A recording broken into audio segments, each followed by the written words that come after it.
Okay, students, today's our topic is structural approach.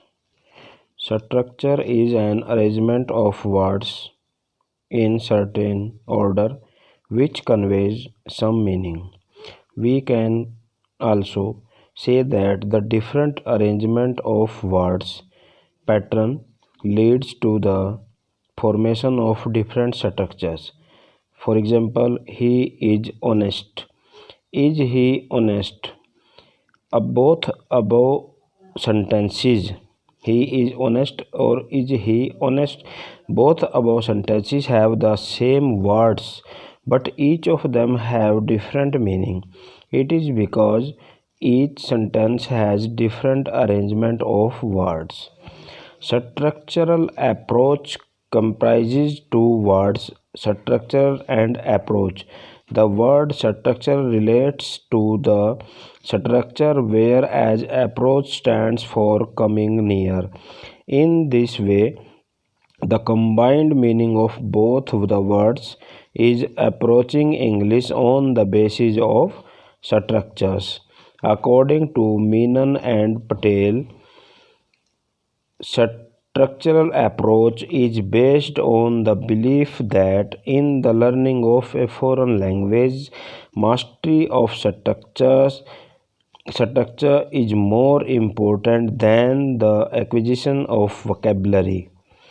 Strictly speaking, structural approach is not a method of teaching, it is an approach. An approach tells us what to teach, whereas a method tells us how to teach. We can use on any method in it. According to C.S. Bhandari, it is not proper and correct to call the structural approach a method of teaching. It is an approach and any method can be used with it. Principles of structural approach. Emphasis on speech. In this approach, stress is given more on speech.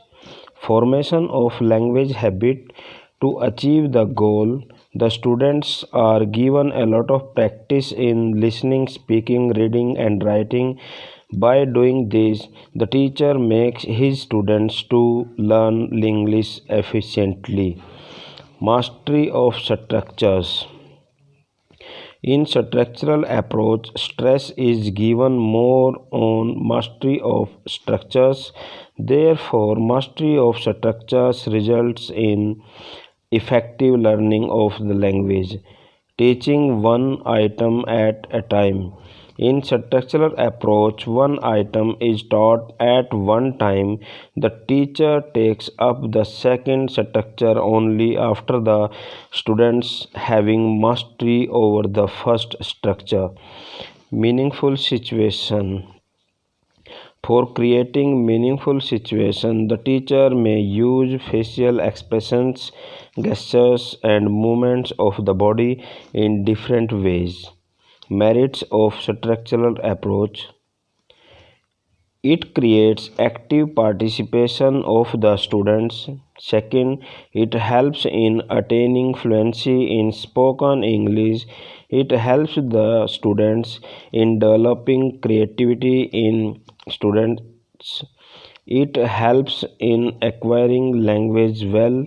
It is a natural approach, therefore, it develops the habit of learning language in the students naturally.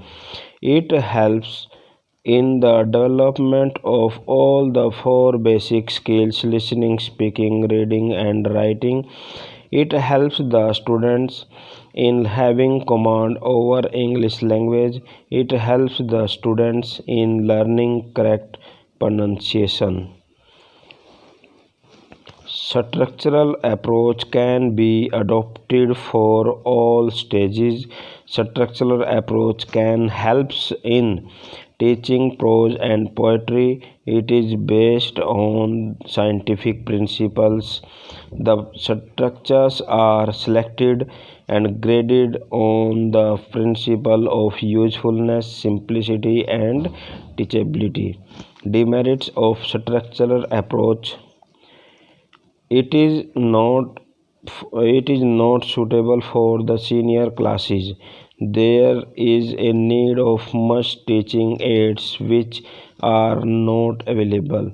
Structural approach cannot be useful in overcrowded classes. In structural approach, suitable teachers are not available. Structural approach is not useful in completeness of syllabus. Sometimes structural approach becomes mechanical. All types of textbooks cannot be taught thoroughly through this approach. It is a time consuming technique. In short, we can say that the structural approach to teaching of English is the result of researches made by experts at the University of London, Institute of Education, and certain universities in the United States of America. So, students, this is the question: structural approach and most important questions for your exam. Structural approach.